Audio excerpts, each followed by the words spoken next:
Until now. That's the first time he's ever been on the floor.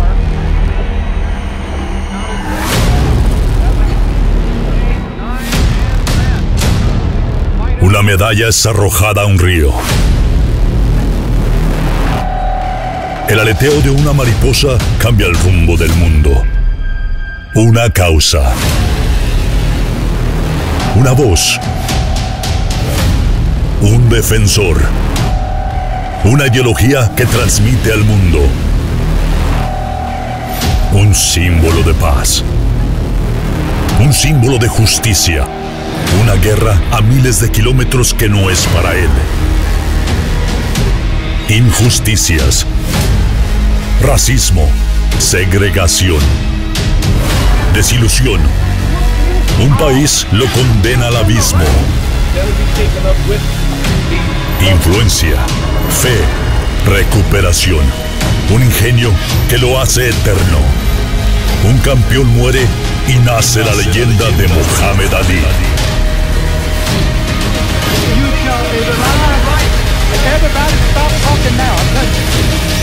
Bienvenidos aficionados al deporte más bello del mundo. Durante los próximos minutos serán testigos de un momento muy especial en el 8º episodio de nuestra serie Grandes Leyendas. El protagonista de este capítulo es uno de los deportistas más grandes de todos los tiempos, el boxeador emblema, un campeón que vuela como una mariposa y pica como una abeja. La estrella de Rumble in the Jungle, de la pelea del siglo de Thrilla Manila, el único, el inigualable, la leyenda, Muhammad Ali. Preparen sus lugares y ajusten sus asientos, aficionados al deporte. Danos like y pulsa el botón de campana.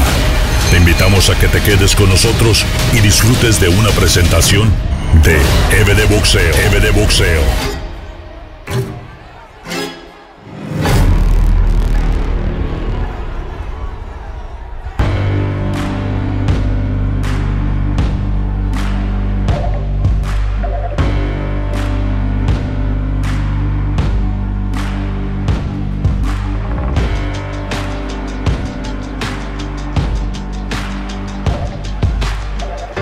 Esta historia comienza con un chico irreverente de Louisville, Kentucky. Un joven que vivió en una época muy reciente, de la cual parece que hubieran pasado siglos. Una época en la que el país estaba dividido en dos, y en la que este chico de orígenes humildes uniría con su carisma e inteligencia. Cassius Clay, como le llamaremos, hasta su transformación, es uno de los personajes más influyentes de la historia. El joven Clay de tan solo 18 años derrotaba al polaco innombrable en Roma 1960 para coronarse en la categoría semipesada y conseguir una medalla de oro que sería legendaria y tomaría forma como algo más que el precioso metal que todos anhelan. Ali regresaba a su pueblo. Entra a una cafetería con su hermano Ronnie en una época repudiable, donde la segregación viviría sus últimos días, pero aún así vivía. Un letrero enorme resaltaba: "No se aceptan negros". Clay, retador e irreverente como siempre, orgulloso mostraba su medalla de oro colgada en el cuello. Esa medalla que no se había quitado desde el primer momento que se la pusieron. Cassius creía que con su fama y haber presentado de manera soberbia a su país, se había ganado el derecho de comer donde quisiera.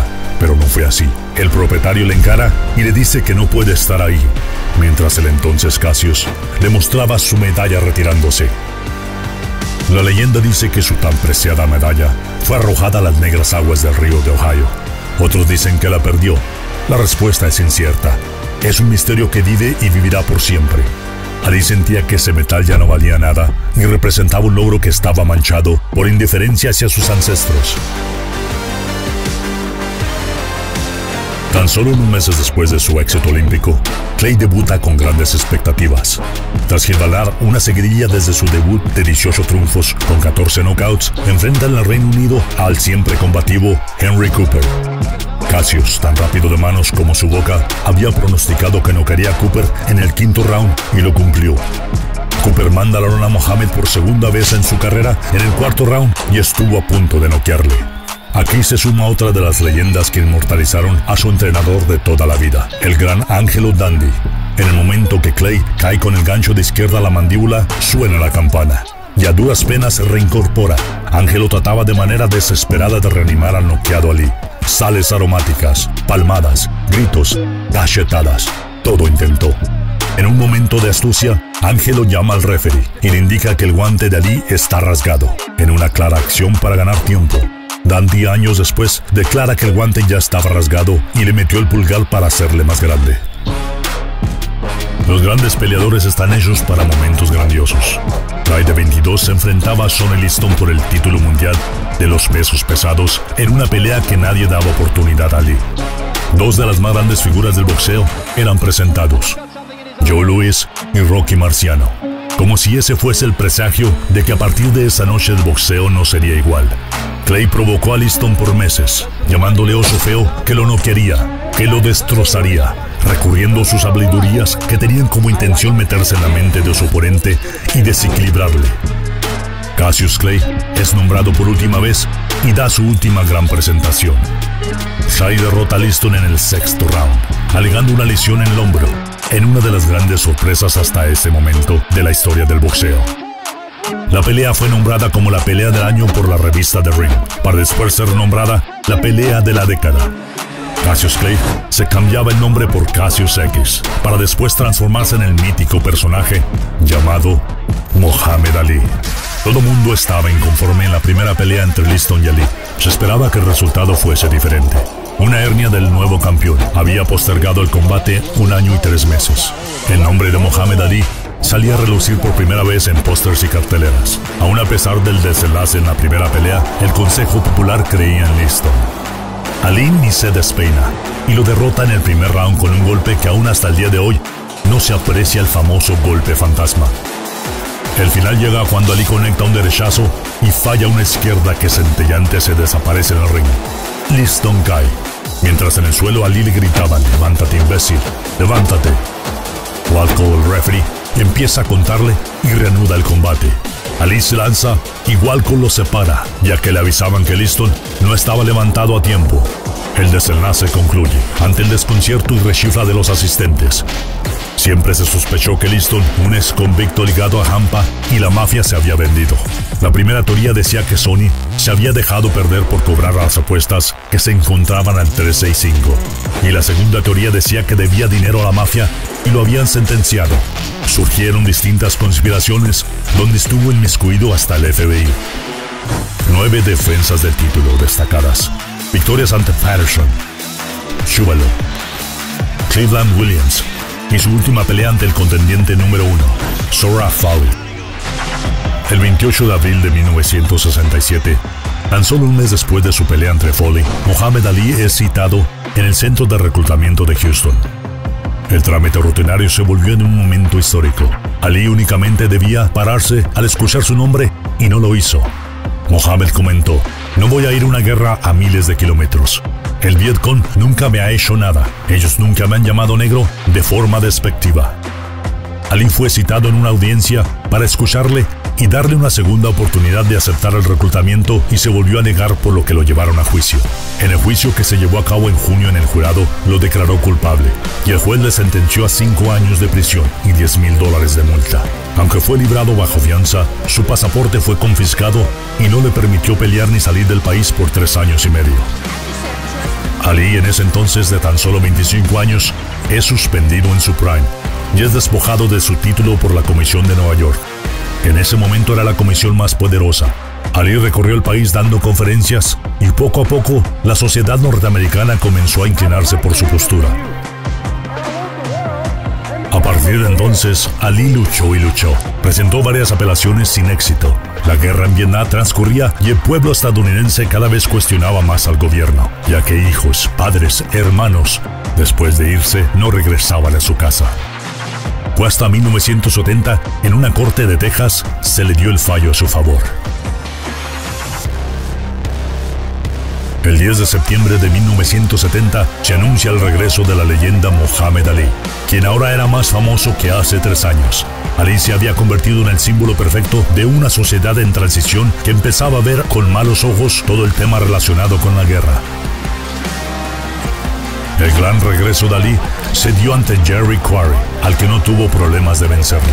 Ali se llevó una bolsa de $200,000 en su regreso, en el cual corta a Query en el tercer round y no le deja salir al cuarto. Pelea después de su suspensión. Ali enfrentaba al argentino Oscar Bonaveda. Oscar retó, increpó y se burló de Mohamed Ali durante toda la promoción de la pelea, por lo que Ali sentía que esto era personal. Mohamed, acostumbrado a ser el que se metía en la mente de sus oponentes, hoy enfrentaba a un boxeador no solo duro, sino atípico, que le ganaba en su propio juego. Mohamed mejoró enormidades y noqueaba por primera vez en 53 peleas al boxeador argentino en el 15º round al enviarle a la lona en 3 ocasiones. Al término de la pelea, ambos se profesaron elogios, mientras Bonaveda decía que Ali era el verdadero campeón, que Frazier no tenía oportunidad. Ali decía que el argentino era el oponente más duro de toda su carrera.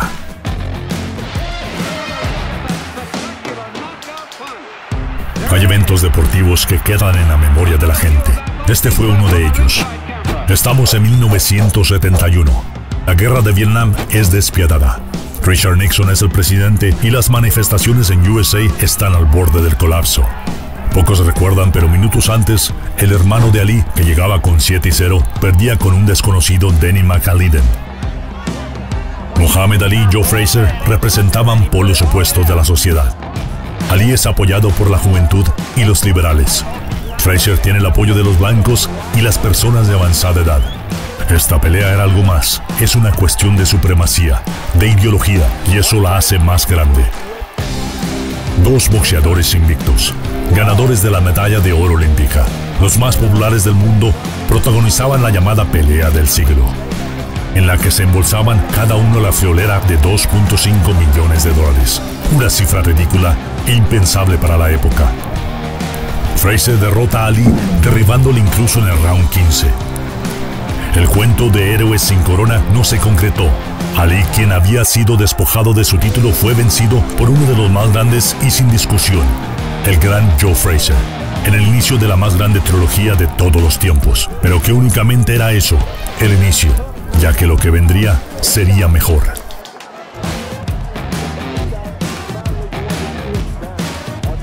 Tres largos años pasaron para un nuevo combate. Ali había sido derrotado por Ken Norton tan solo unos meses antes, el cual había quebrado la mandíbula, pero del cual después se vengaría. Por su parte, Frazier había sufrido la misma suerte, siendo derrotado por un joven poco conocido llamado George Foreman, y que no solo le había derrotado, sino le había dado una paliza derribándole 6 veces en un par de asaltos.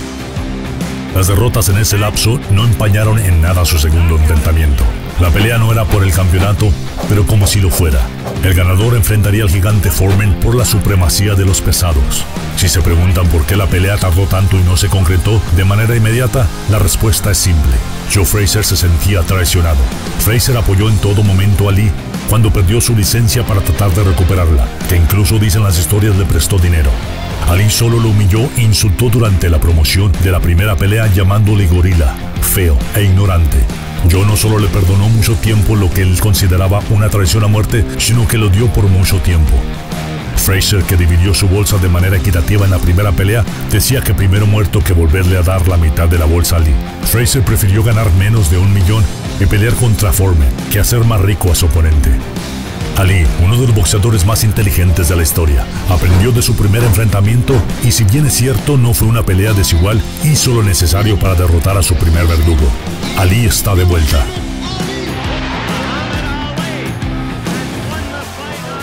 El cierre de la trilogía. Ali venía de su segundo aire al derrotar a George Foreman en la pelea del año de 1974 y una de las mejores presentaciones de la historia. Ali, de 33 años, y Frazier, de 31, se enfrascaron a partir del quinto round en una guerra sin cuartel. Frazier, que venía de ser vapuleado por Foreman, iba como víctima segura. Ali ya era considerado un ícono. La segunda mitad de la pelea, los dos se olvidaron de estrategias y de su defensa. Cada uno le quería arrancar la cabeza a su oponente. Ali siempre comentó que esta pelea es lo más cerca que estuvo de la muerte. Los rounds 11, 12 y 13 fueron un calvario para ambos. Ali deformó los párpados y ojos de Frazier, quien a puro corazón sale en el round 14. Su entrenador Fluch no le deja salir ante la insistencia de un Frazier totalmente ciego, pero con el corazón intacto. Ali tiempo después diría que Frazier se retiró en un segundo antes de que él lo hiciera. Ali se convertía con esa victoria en uno de los más grandes de todos los tiempos.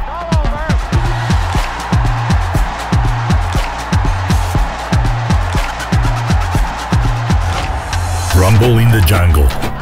Probablemente la mejor pelea de todos los tiempos. Una pelea imposible de realizar que se realizó. Y un ganador poco probable que ganó. Ali contra Foreman. Tiene todos los ingredientes para ser considerada la mejor pelea de la historia. Un escenario mágico como lo era el estadio en Zaire, la previa más mediática de todos los tiempos, y un desenlace que solo se miran en películas de acción. Don King y el presidente de Zaire lograron realizar esta proeza, repartiendo 5 millones para cada protagonista. King, que no tenía dinero, buscó por todas partes quien pudiera patrocinar esta pelea.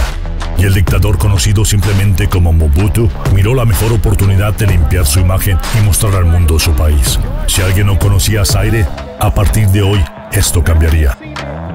Ali y Foreman llegaron con demasiada anticipación a esta pelea.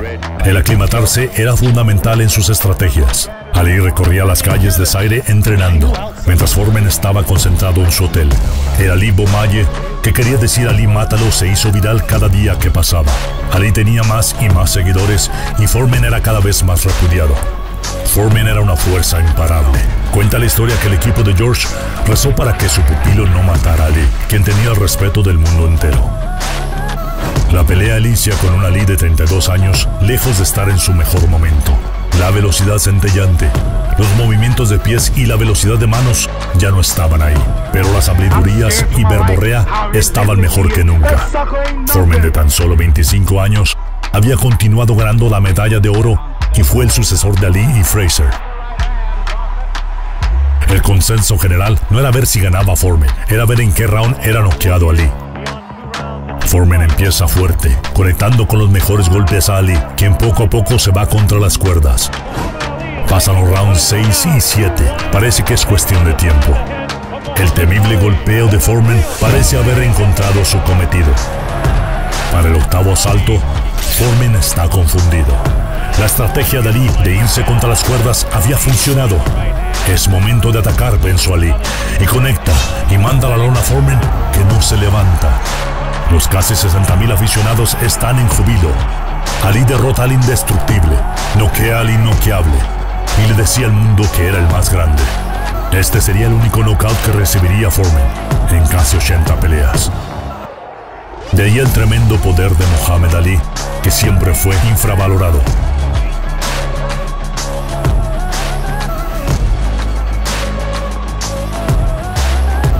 Ali coronaba una historia de antología, desde que consiguió su título ante Liston, pasando por su suspensión, el vengar su primera derrota ante Frazier, hasta la recuperación de su título y el regreso a la gloria ante Foreman, cuando nadie daba nada por él. En 1977, y con una carrera ilustre, Ali empieza a presentar signos de cansancio. Su velocidad no se parece nada a la que tenía 10 años atrás. Pero la inteligencia sigue ahí. Tiene 5 peleas más. Ernie Shavers y 2 ante Leon Spinks son las más destacadas. Ali fue derrotado por Spinks. Se venga la revancha para unos meses después, el 27 de septiembre de 1979, anunciar su retiro y renunciar a su título. Un año después regresa ante Larry Holmes y Bebrick, quien lo manda al retiro, en una imagen que nunca debimos ver. Su doctor de toda la vida, Fernando Pacheco, comenta que intentó desde esa fecha que Ali se retirase, pero el boxeador nunca le escuchó y eso le pasaría factura el resto de su vida. Ali poco a poco se fue deteriorando. El mal de Parkinson ya era un enemigo, que con el pasar de los años se había vuelto en un amigo, con el que había aprendido a vivir. Un momento icónico surge cuando en Atlanta 96, Ali porta tembloroso la antorcha olímpica. Una imagen inolvidable.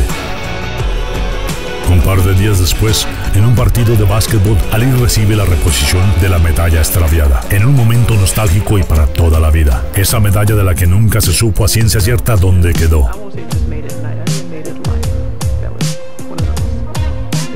Jamás Jamás existió ni existirá un tipo como Ali. Ese que destrozaba a sus rivales con sus insultos. Ese que defendía a morir sus derechos más básicos de su raza. Ese que se desplazaba de manera hipnotizante por los cuadriláteros. Me atrevo a decir que Ali fue más grande como un personaje de influencia social que como deportista. Pero separar uno del otro sería muy injusto. Vuela como una mariposa y pica como una abeja. Un encanto natural. Una personalidad única. Una historia de lucha. Una historia de igualdad. Una historia de superación. El más grande. La voz del mundo. Un personaje se transforma. Un mito. Una hazaña. Un hombre que cambia el mundo. Gracias a su versatilidad, sus frases, sus icónicas imágenes, Muhammad Ali es el protagonista del 8º episodio de nuestra serie Grandes Leyendas. Grandes Leyendas.